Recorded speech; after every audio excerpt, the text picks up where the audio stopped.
So it's actually the type and the quantity of the carbs that we eat, not the actual carbs themselves, that could make you gain weight. So foods such as desserts, white bread, chips, those are refined carbs. So what that means is they've actually been stripped of their outside grain, which contains the fiber and the protein that we need. Instead, what we want are carbs that are unrefined, such as, rice, white potato, that contain that fiber and that protein in them, okay? What that does is that actually raises blood sugar levels more slowly and keeps us fuller and more energized throughout the day. The quantity is going to be a little bit different for everyone.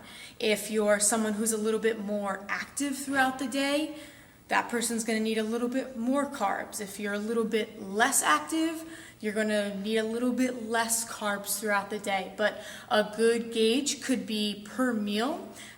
Ladies, you're having about a fist of carbs at that meal. So if you put your fist on a plate, that's the amount of carbs you should be having.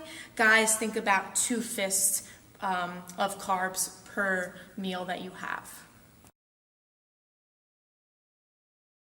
Just like before, carbs, the right kind, are necessary in your recovery of your muscle tissues, because after exercise, your muscles are in a very broken down state. So we need to fuel them with the right kind of carbs.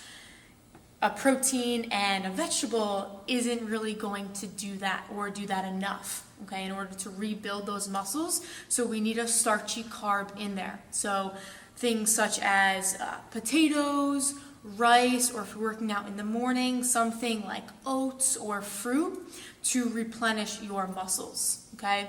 You can add in the vegetables, add in the protein, of course, but always make sure that you get in a starchy carb, the starchiest carb, around your exercise, and make sure you get it in within an hour or so in order to replenish properly.